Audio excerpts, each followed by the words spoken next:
Ladies and gentlemen, and welcome to the Medpace third quarter 2024 earnings conference call. At this time, all participants are in a listen-only mode. Later, we will conduct a question-and-answer session, and instructions will follow at that time. As a reminder, this call may be recorded. I would now like to introduce your host for today's conference call, Lauren Morris, Medpace's Director of Investor Relations. You may begin. Good morning, and thank you for joining Medpace's third quarter 2024 earnings conference call. Also on the call today is our CEO, August Troendle, our President, Jesse Geiger, and our CFO, Kevin Brady. Before we begin, I would like to remind you that our remarks and responses to your questions during this teleconference may include forward-looking statements within the meaning of the Private Securities Litigation Reform Act of 1995. These statements involve inherent assumptions with known and unknown risks and uncertainties, as well as other important factors that could cause actual results to differ materially from our current expectations. These factors are discussed in our Form 10-K and other filings with the SEC. Please note that we assume no obligation to update forward-looking statements even if estimates change. Accordingly, you should not rely on any of today's forward-looking statements as representing our views as of any date after today. During this call, we will also be referring to certain non-GAAP financial measures. These non-GAAP measures are not superior to or a replacement for the comparable GAAP measures, but we believe these measures help investors gain a more complete understanding of results. A reconciliation of such non-GAAP financial measures to the most directly comparable GAAP measures is available in the earnings press release and earnings call presentation slides provided in connection with today's call. The slides are available in the Investor Relations section of our website at investor.medpace.com. With that, I would now like to turn the call over to August Troendle. Good day. Backlog cancellations in Q3 were above our usual range, making for 3 consecutive quarters of elevated cancellations. The magnitude of cancellations in Q3 were comparable to Q1 and improved relative to Q2. As a net result of the elevated cancellations experienced in Q1 through Q3, net new business awards were depressed in Q3, generating a net book-to-bill ratio of 1.0 for the quarter. As mentioned last quarter, the elevated cancellations we've experienced are not limited to studies previously recognized in the backlog, but rather span our entire pipeline of awarded future work and therefore impact current and anticipated future backlog recognition. This is expected to depress our reported net backlog awards in Q4 as well as in Q1 of 2025. Assuming cancellations return to a normal range and the business environment remains stable, we will be able to rebuild our pipeline of opportunities, and our reported book-to-bill numbers should approach a more usual range, that is, greater than 1.15 in the second half of 2025. The business environment, apart from the elevated cancellations, remains decent. RFPs were down modestly on year-over-year and sequential basis, but quality appears good. We remain optimistic about future growth, although, as I indicated, it will take several quarters to replenish the flow of opportunities converting into backlog. I will now turn the call over to Jesse to provide narrative on the quarter. Thank you, August. Good morning, everyone. Revenue for the third quarter of 2024 was $533.3 million, which represents a year-over-year increase of 8.3%. Net new business awards entering backlog in the third quarter decreased 12.7% from the prior year to $533.7 million, representing a 1.0 net book-to-bill. Ending backlog as of September 30th, 2024 was approximately $2.9 billion, an increase of 8.8% from the prior year. We project that approximately $1.62 billion of backlog will convert to revenue in the next 12 months, and backlog conversion in the third quarter was 18.2% of beginning backlog. Now with that, I will turn the call over to Kevin to review our financial performance in more detail, as well as our guidance expectations for the balance of 2024. Kevin? Thank you, Jesse, and good morning to everyone listening in. As Jesse mentioned, revenue was $533.3 million in the third quarter of 2024. This represented a year-over-year increase of 8.3%. Revenue for the 9 months ended September 30, 2024 was $1.57 billion and increased 13.3%. EBITDA of $118.8 million increased 31.7% compared to $90.2 million in the third quarter of 2023. Year-to-date EBITDA was $346.7 million and increased 30% from the comparable prior year. EBITDA margin for the third quarter was 22.3% compared to 18.3% in the prior year period. Year-to-date EBITDA margin was 22% compared to 19.2% in the prior year. EBITDA margin for the quarter was favorably impacted by reimbursable costs, which decreased by 350 basis points from the prior year. EBITDA also benefited from direct service activities and productivity. In the third quarter of 2024, net income of $96.4 million increased 36.7% compared to net income of $70.6 million in the prior year period. Net income growth ahead of EBITDA growth was primarily driven by interest income, partially offset by a higher effective tax rate in the quarter. Net income per diluted share for the quarter was $3.01 compared to $2.22 in the prior year. Regarding customer concentration, our top 5 and top 10 customers represent roughly 22% and 29% respectively of our year-to-date revenue. In the third quarter, we generated $149.1 million in cash flow from operating activities, and our net days sales outstanding was negative 62 days. We did not repurchase any shares during the second quarter. As of June 30, 2024, we had $656.9 million in cash and $308.8 million remaining under our share repurchase authorization program. Moving now to our updated guidance for 2024. Full year 2024 total revenue is now expected in the range of $2.09 billion to $2.13 billion, representing growth of 10.8% to 12.9% over 2023 total revenue of $1.89 billion. Our 2024 EBITDA is now expected in the range of $450 million to $470 million, representing growth of 24.1% to 29.7% compared to EBITDA of $362.5 million in 2023. We forecast 2024 net income in the range of $376 million to $388 million. This guidance assumes a full year 2024 effective tax rate of 15.5% to 16.5%, interest income of $24.4 million, and 32.1 million diluted weighted average shares outstanding for 2024. There are no share repurchases in our guidance. Earnings per diluted share is now expected to be in the range of $11.71 to $12.09. Guidance is based on foreign exchange rates as of September 30, 2024.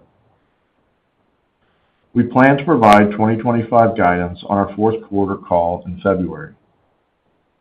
With that, I will turn the call back over to the operator so we can take your questions. Thank you. At this time, if you would like to ask a question, please press star 11 on your telephone. You will then hear an automated message advising that your hand is raised.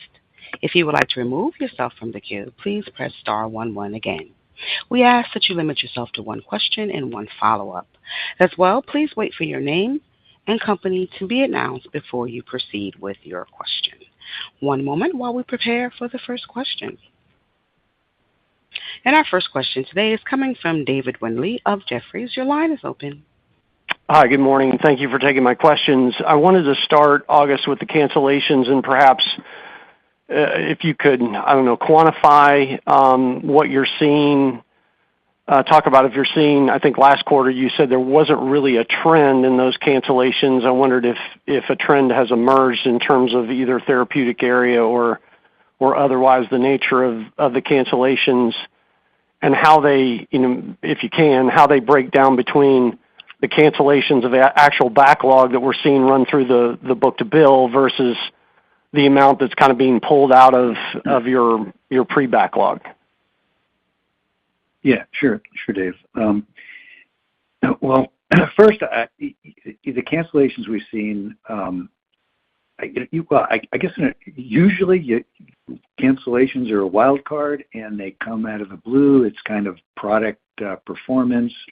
Occasionally, a company has financial difficulty, but they're kind of random and unexpected. The cancellation, we've never seen a period in which we had just across the board kind of elevated cancellations that weren't just kind of one-offs. I mean, you have to kind of associate them all. And no, I don't see any trend across therapeutic areas or anything like that. I think it's the only common factor is these are companies that were funded during the COVID high, and have run out of money. Is kind of the one common kind of element. And you have the usual routine cancellations that are random, et cetera. But I do think that the environment, we've had a great deal of cancellations that are many of them related to running out of funding and not being able to refresh from the capital markets. So it is an unusual situation, but no, I don't see any particular trend in terms of therapeutic areas. It's kind of just type of company and when they were funded and lack of future funding would be the elevated level of cancellations that are unexpected. And then you've got the background kind of stuff. In terms of backlog recognized portion of the cancellations versus that is part of the pipeline but not yet in the backlog, either the amount of revenue was part of a project that was in backlog but was not because of a regulatory threshold, where there was withholding because either time or some event that prevented us from recognizing the remainder of the amount of that award, or just things that hadn't gotten to startup, and so were in the awarded status but hadn't started. The breakout between the two, backlog versus the rest of it, is probably roughly equal, maybe even a little bit higher in the amount that is pipeline, not in backlog. So it's been across the board, and I don't have the numbers. I think maybe numerically a little bit larger in the non-recognized backlog portion, but across the portfolio. Got it. Thank you for that. And then the follow-up question is around pricing. It sounds like, as you said, the RFP flow may have been down a little, but generally holding up okay, and quality good.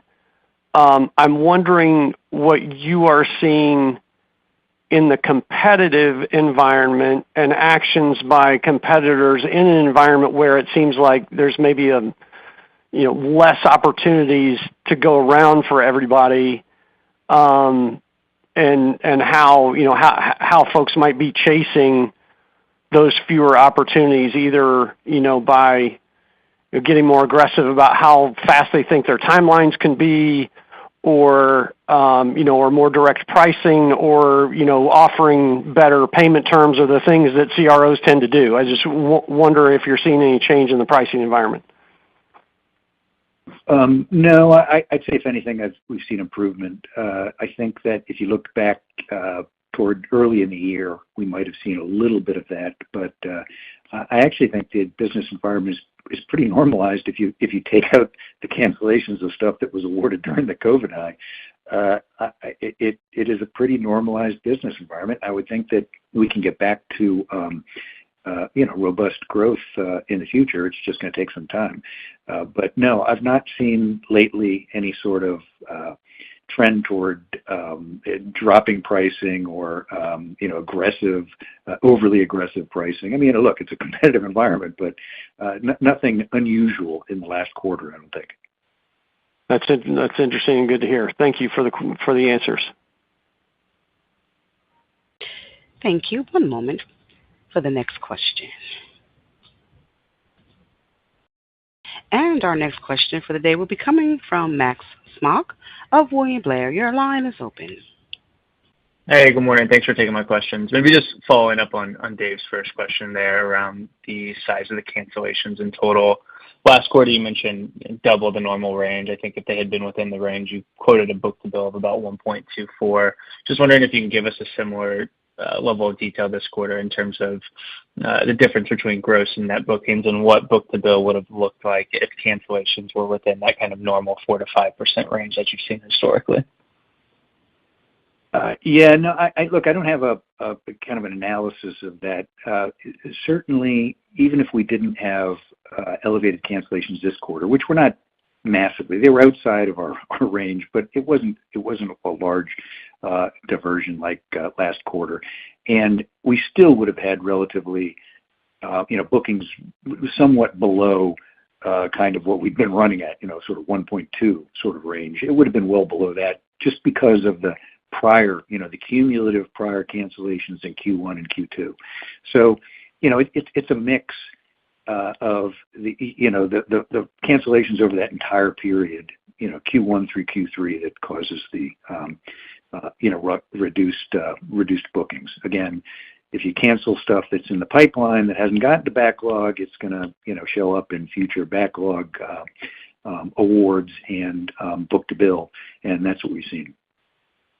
Yeah, it makes sense. So it's just a little tougher to come up with that metric this quarter because you're also working off the elevated cancellations in the prior quarter. Is that the right way to think about it? Sorting it out between the two is, but it would have been, I don't know, you could say, look, if we even if we had very low cancellations this quarter, we wouldn't have gotten to a 1.2, so that's the kind of.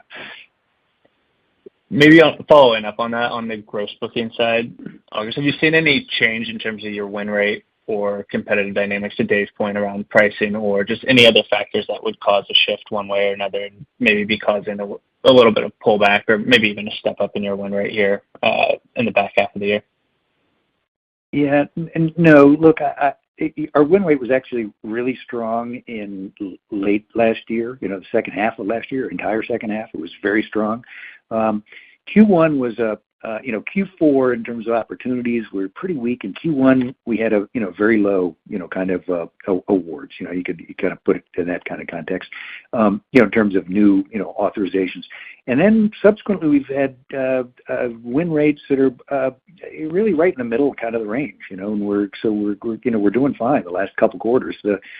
Winning something and then having it cancel though doesn't do you a lot of good in the long term. But so it's really the cancellations. It's not our win rate. It's not the amount of awards. It's not, the driver has been a lot of stuff that was awarded in that kind of 2000, 2001, maybe early 2002, 22, 20, 21, and 22.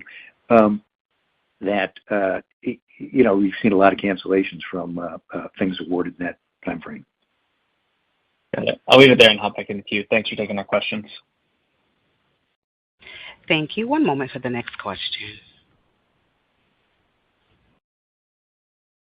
And our next question will be coming from Eric Caldwell of Baird. Your line is open.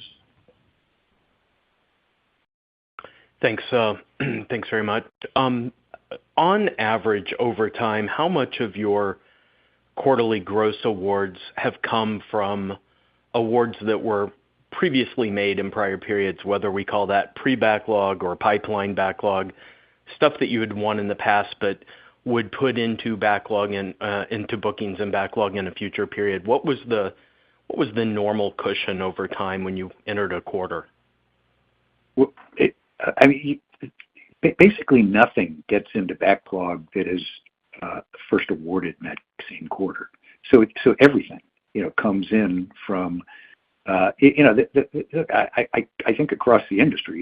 You get an award and often you don't even know how much it is really. Still, you're refining they're still changing specs, and it's it takes a while before from award to get to a point where you've got it locked down. And for us, get it started. For others, it might be under contract. But contract, if we did our backlog based on contract versus study start, it'd be about the same time frame. You get a contract, you're often working under a letter of intent or startup agreement, and you don't really have a contract until about when the study's entering patients in the field, which is kind of our criteria for entering backlog. But that takes multiple quarters usually. It's some things, yes, will hit the same quarter, but they're the unusual opportunities. Okay, and then I guess the elephant in the room here is that the market has this impression that you've had growth strains on the organization that have led to quality issues, and that these cancels are actually being caused by unhappy clients who are not out of money, but in fact leaving you to go to another CRO. You've not indicated that on this call or prior calls, but do you have a sense on how much of the cancellations actually are projects that will still go on, but they're just going to go on with another vendor? So we've had the number of things that we've lost because of client dissatisfaction with our performance in the last year is not a small number. It's zero. There have been years ago there might have been a case where client was dissatisfied and moved to another CRO, but that hasn't happened. We have had a fair number of clients that have run out of funding, have had great deal of difficulty, and we've provided notice of termination, and they've moved it to another CRO. And some of those have subsequently been funded. So maybe we made the wrong choice at the time. But in the kind of early in the year, things were looking pretty bad in terms of funding. We didn't feel we could just accept running the program, continuing it without payment. And now I would not expect that a company that is given notice of termination by their CRO is going to go to another CRO and say, we'd like you to take over this work, and the reason is because the prior CRO is terminating on us. I suspect they spin it in some different way. But the fact is that is what has happened. So it isn't even necessary that if you hear this from another CRO that they don't actually believe that this was a performance-based move. But that's just not true. All right, that's a good response. And then on the last one, I'll squeeze in one more if you don't mind. Did I hear you say that you expected to get back to a quote normal 1.15 plus net book-to-bill next year in the second half? Correct. Yeah, because your average book-to-bill since the IPO through the fourth quarter of 23 was 1.25. So I'm just curious on the disconnect between what you see as normal at 1.15, whereas history would say more like 1.25. Yeah, well, I mean, I'm not targeting 1.15. I'm kind of putting that as the floor for expectations, and that we would expect to see that. Hopefully, based on the business environment, it gets to 1.2, 1.25. Okay. Thanks very much. I appreciate it. Thank you. One moment for the next question. And our next question for the day will be, our next question will be coming from Ann Hines of Mizuho. Your line is open. Hi, good morning. I know the past couple of years you have provided forward year guidance. Is there anything directionally you want to say about 2025 from maybe a margin perspective? So like, for example, if we're in a maybe mid-single digit revenue growth environment, how do we view margins in that environment? Yeah, and we're not going to provide any context on 2025 at this point, just given just the uncertainty around cancellations. We really want to have another quarter under our belts so that we can provide some good perspective and guidance on the fourth quarter call. All right, and then how should we think about margins? Like, for example, if you only grow mid-single digits, how should we view? This quarter you had a lot of cost savings. Can those continue in a lower revenue environment? Yeah, I mean, certainly they can continue, but remember there's a lot of other factors that come into play on margins. Reimbursable cost, what's going on with utilization, what's going on with retention levels. We're kind of operating in a pretty optimal spot right now across all those different metrics, and it just depends on how those progress throughout this quarter and into 2025 as well. Great. And one last question. Did you, I might have missed this, but did you talk about gross bookings? Were they actually up in the quarter and the issue was just cancellations? Gross bookings were not up in the quarter. But again, the reason they weren't, the reason they were low was because of cancellations in the prior few quarters. So, I mean, it's cancellation of pipeline work. And so I should separate what I'm saying by cancellation. We report the cancellation of backlog, and gross bookings in backlog would have been lower, but the gross bookings in backlog this quarter were lower because of cancellations in non-backlog work prior to that, which we generally do not provide the non-backlog cancellation magnitude. Does that make sense? Yeah. Thank you. Thank you. One moment for the next question. And our next question will be coming from Dan Leonard of UBS. Your line is open. Thank you. First off, the dynamic you're describing where companies were funded during the sugar high of COVID are now running out of money. Any sense for when that will be completely washed out of the system? I mean, the funding peak was 3 years ago at this point. Yeah, I keep hoping that's true, but look, we still have some clients that are kind of taking it quarter to quarter, and continuing programs that really were funded in that period and are not well-funded companies.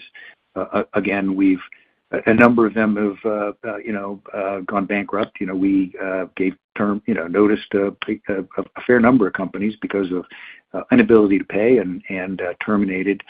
Most of those didn't make it. Some of them eventually did get some funding and have continued on. But there's still a number of projects that we have that are a challenged funding type situations. I'm hoping that that's done, but it kind of depends on the future business environment. If things turn south again, you get more of these cancellations potentially.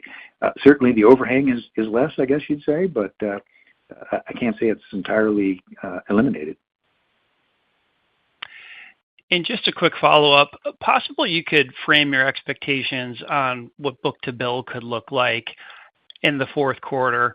I'm trying to triangulate your various comments on pre-backlog and RFPs being down, and thought it would just be easier to ask.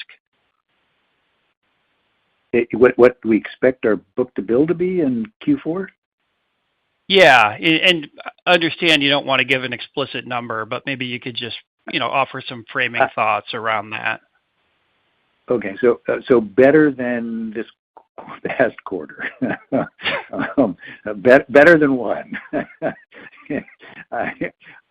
Look, a lot of things do happen during the quarter. Like I say, most things are in that pipeline, but what makes it the backlog and what gets canceled and all kinds of other things have a rather large effect on that. Between a 1 and a 1.2. But I think it's not going to be a 1.2, and it's not going to be a 1.0. It's going to be somewhere above a 1. And look, kind of, if you look at it, look, it's going to be depressed. So if it was going to be 1.2, I wouldn't say that was going to be depressed. So we're talking about probably under 1.1. Appreciate that. Thank you. Thank you. One moment for the next question. And our next question will be coming from Justin Bowers of DB. Your line is open. Thank you. Good morning, and thanks for the question. So just one on backlog. Can you give us this is related to Dan's question, but can you give us a sense of how much the backlog is from that vintage from 2020 up to let's say 2020 and 2021, and then the second part of that would be of the sort of that not yet awarded but impacting the go forward bookings. Is there a way to quantify what the impact of that is, or frame how much of your typical bookings historically have reflected some of that not awarded, but that shows up in the gross? I'm sorry. I'm not understanding exactly what you're looking for. How much of the unrecognized backlog is going into backlog? Yeah. So part one is just like, if you look at the current backlog, how much of that is from the 20 to 21 vintage? And then the second part I think that's an easier part. So I'm going to just take that. I don't know. Yeah. I don't have it broken out. It's like I say, I think there still is an amount there, and I do point to that as because we've never seen an environment where there was 3 quarters in a row of kind of this high cancellation, and I do put it together too. There was a disproportionate number that were kind of funded during that period. But look, this is I don't want to make it sound like that's the only it's only the the post-COVID sugar high that that we're coming there. This is an ongoing thing, of course. We do have a lot of clients that are dependent upon the capital markets to complete a project. Okay, so just even in normal time. Okay, so I think it was exacerbated though because there were a fair number of projects funded during that period, and they still represent a chunk of our backlog. I don't think it's a majority of the backlog, but I just don't have a breakout of just when things were awarded, et cetera. But that enhances the issue in terms of the great rise in funding that was available, and then the acute drop off. That's the issue, and this happens all the time. Even now, we're getting projects that are funded because things are better than than they could be for that company a year from now. So I don't want to make it into just a one-time event, but I do think that contributed to the size and duration of these cancellations. Understood. And then just trying to part two of that would just be, okay, historically in any given quarter, if what percentage of your bookings are related to this dynamic of in the pipeline but not yet awarded? For example, is that like 10% or 20%? Virtually 100%. I mean, okay. I thought I answered that just a little bit ago. It's very rare that a project is awarded in a quarter and then it is recognized in the backlog in the same quarter. It generally takes a few to several quarters for that to happen. Because our backlog recognition is the project really beginning to enroll patients in that within the next quarter. So and that usually takes you can say 6 months or whatever, but it's very rare that it's only a month or two. Okay, understood. And then with just based on what you're seeing now with the current backlog, how does that impact your view on employee growth over the next quarter or so? And can you give us a sense of maybe like reimbursable costs now? Are we at like steady state given what you're seeing, or would there be any change with sort of the mix there? Yeah, I can speak to employee growth. We did increase headcount. It's about 1.8% from the prior year. That's likely where we're going to end the year, given that Q4 is historically a slower hiring period for us. We do expect accelerated growth in 2025. Putting a finer point on that is something we'll do as we issue our 2025 guidance on the next quarter call. Kevin, you want to speak to reimbursable costs? Yeah, and in terms of reimbursable, I mean, we'll provide more context on 2025 next quarter. But historically, we've been in this 33 to 35%. It's always been volatile. Certainly, our ability to predict it has been challenged of late. It was very high in the last 3 quarters of 2023, approaching 40%, and then it dropped in Q1, and then back up in Q2, and back down in Q3. I don't think it's going to get back to that 33 to 35% range. The fourth quarter, our modeling would suggest it picks back up, not to the levels that we saw a year ago, but higher than what we saw in the third quarter.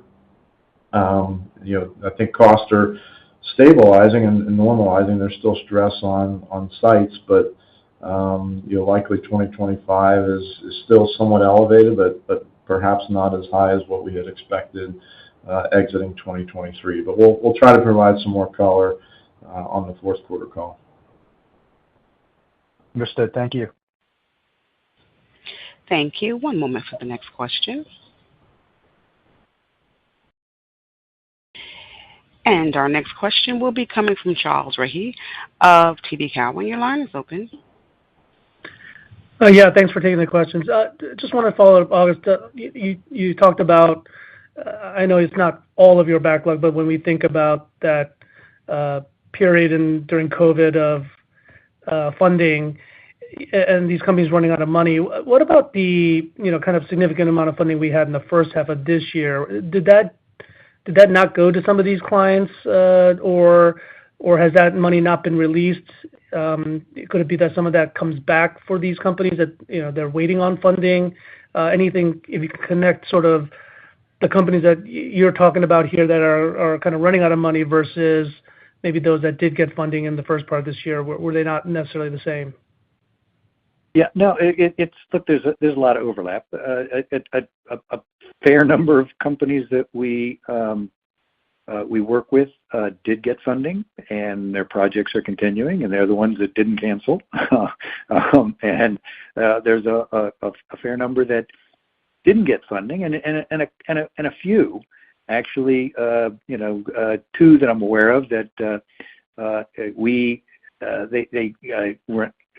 had a great deal of difficulty. We served them kind of notice of our plans to move on because they were unable to pay us, and they eventually did get some of that funding. So some of them with us, some of them without us, and some did not get funding. But it's not It's not like that funding was just, evenly distributed. It was given to specific companies, and not everybody got funded. Got it. That's helpful. Maybe as a follow-up, last quarter, I think you guys talked about, looking to be opportunistic with share repurchase. Shares since earnings, since last quarter, right, have been, under pressure. But then when we look, I don't think you guys bought any stock back in this last quarter. Any reason not to have been more opportunistic this past quarter? Can you talk about sort of your thoughts on buying back shares? Thanks. Yeah, I mean, Charles, our strategy hasn't changed, and we you try to put plans in place, and we're somewhat limited in terms of timing on when we can put things in place, and we've got certain restrictions as well. And unfortunately, those plans did not trigger. We'll continue to be disciplined in our approach and opportunistically rebuying, and to the extent that we're able to execute on that plan, we'll buy shares. If not, we'll continue to build some levels of cash here. Great. Thank you. Thank you. One moment for the next question. And our next question will be coming from Jailendra Singh of Truist Securities. Your line is open.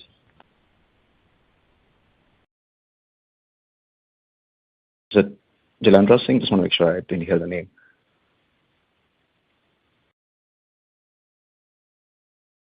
Yes, that's right. You can go ahead. Yeah. Hi. Thanks. Good morning. Thanks for taking my questions. So I want to go back to cancellations. You called out Q3 trends were similar to Q1, but better than what experienced in Q2. I want you to put a finer point on the intra-quarter trends in terms of cancellation. Last quarter, you called out trends were soft in June, but had shown signs of some stabilization in July. Did that not just actually happen as you wrapped up the month, or was it really that trends got worse in August and September? It looks like you're expecting book-to-bill to improve in Q4. Does that mean trends were better exiting Q3 and likely continued in October versus what a book-to-bill of 1 might imply? Just trying to understand the recent trends and maybe something about October. Yeah, I don't have the exact dates. I think at the time of our last call, we only had a couple weeks data into July, and it looked fine and probably looked like it was going to be within the sort of usual range. But over the quarter, it's not like it just all ramped in the last month or it suddenly spiked at any given time. But we did have a number of cancellations through the quarter that pushed us out of what we consider the normal range. But again, it wasn't that wasn't the reason we have a 1.0 book-to-bill. That was more driven by the gutted pipeline from prior cancellations. Okay. And then my follow-up, I want to go back to Eric's question around market competitiveness. With some of your peers making a big push in EBP and biotech space with an argument that they are focused on providing specialized services to meet the unique demands of this customer segment. Just trying to understand, have you seen this market getting more competitive? I understand you might not have lost any client to a competitor due to client dissatisfaction, but what are your thoughts on your potential clients having more choices today versus Medpace being the partner of choice for these customers in the past?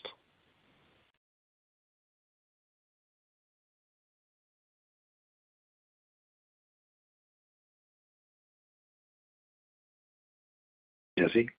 Yeah, I'll jump in on that. We haven't. The win rate's been good, but as August mentioned earlier on the call, it is a competitive environment. We're seeing good competition in the field, but nothing that we'd point to in terms of any irrational behavior or irrational or aggressive pricing competition in the market. Competitive space, but no change really that we're seeing. Okay, great. Thanks a lot. Thank you. As a reminder, if you would like to ask a question, please press star 11 on your telephone. And our next question will be coming from Max Smock of William Blair. Hey, thanks for speaking in for the follow-up. I wanted to ask, going back to kind of the front-end demand environment, I think last quarter you pointed to RFP flow up about 16% year over year. Biotech funding maybe took a little bit of a step back in the third quarter, but still overall, September was strong. Just wondering if you could comment on what you're seeing in terms of RFP flow so far in the fourth quarter, as well as give an initial kind of update on how that initial award, that pre-backlog or bookings number has trended over the last couple of months. So RFP numbers in the fourth quarters to date? Well, or third quarter, and then, yeah, any sort of look at how those flows have trended in fourth quarter would be great as well. Okay. So fourth quarter, they were down a little bit sequentially. Not a great deal, but they did tick down. July, I'm sorry, October, we wouldn't really have anything yet. It takes, standard turnaround for a RFP coming in is 10 days, so you don't have any information on it till at least 10 days after it arrives because you don't have any numbers on it. You could just count them, and of course, what I'm talking about is dollar RFP flow. So we really, we just have numbers for September, just very recently. So I really don't have any kind of trend. Certainly the RFPs have continued to come in. I just don't know how dollar-wise that would translate into in Q4. But Q3 was down on the more than 10%, but not a great deal. So sorry, just to clarify on that. So down 10% sequentially off a strong Q2 number, but were they up year over year in the third quarter? They were down slightly year over year. Got it. Thank you.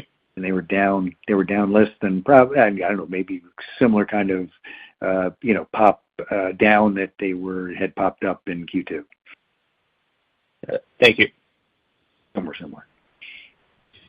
Thank you. One moment for the next question.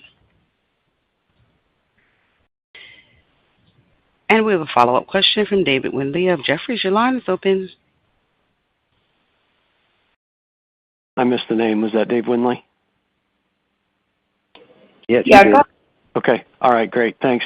So follow-up, I appreciate Eric's question on kind of addressing some rumor that's been out there head on. Another one is that you are pursuing or have won big pharma contracts, and I suppose if a big pharma opportunity was a full service opportunity and fit your model, that would be good, but the odds of that are fairly low. And so I guess my basic question here is to ask you to discuss your go-to-market discipline, and is that still consistent in terms of your focus on biotech and your focus on full service work? Yeah, I will not run. If nominated, I will not serve. I'm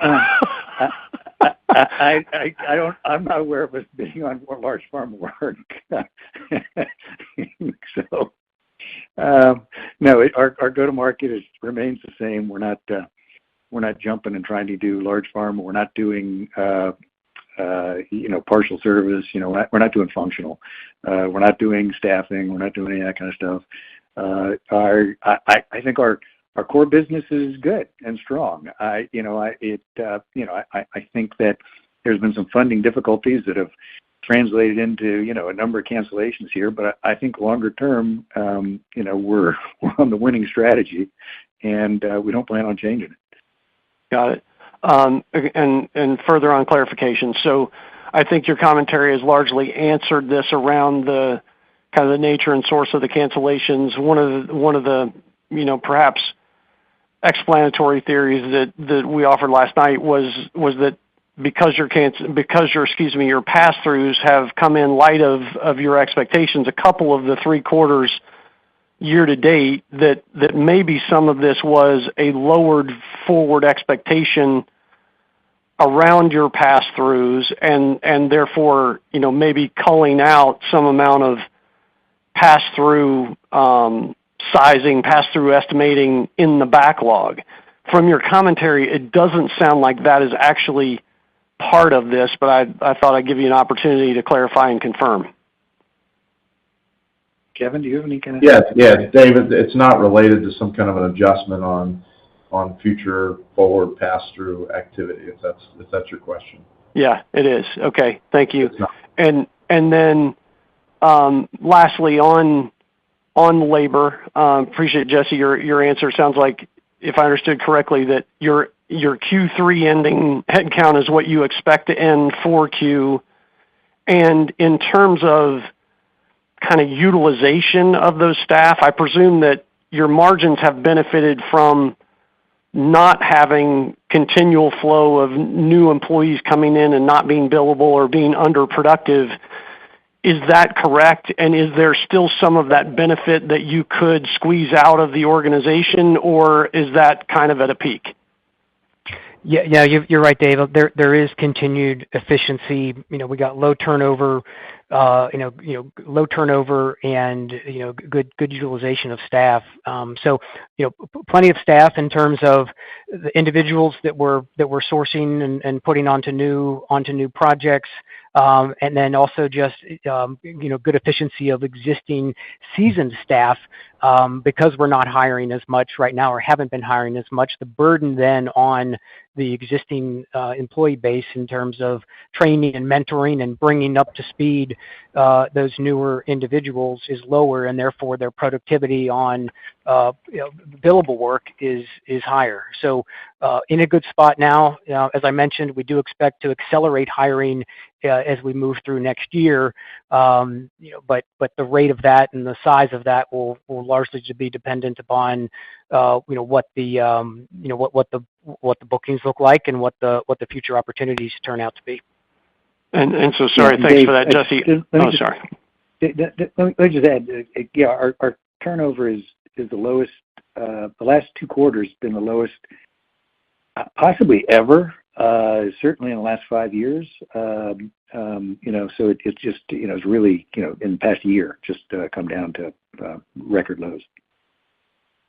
Thanks for that. And I was just going to clarify, Jesse, on the productivity point. So is there actually still even room for productivity, for further productivity to lead to even higher margin in the near term?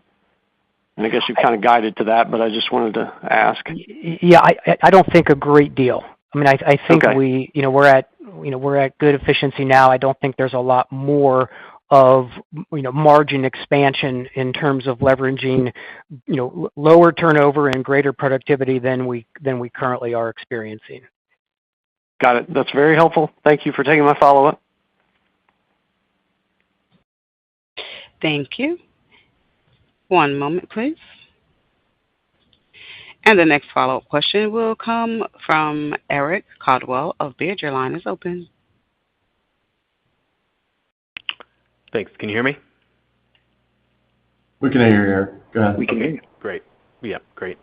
I wanted to just wrap up here with backlog burn. Over the last couple of years, you've had a range from the mid 16% on a quarterly basis up to over 19%. Last 3 quarters, you've run consistently at 18.2. What dynamics might be in play that would shift that burn rate up or down over the next 12 months? Just thinking about all the moving pieces of these cancellations and then pass-through volatility, et cetera.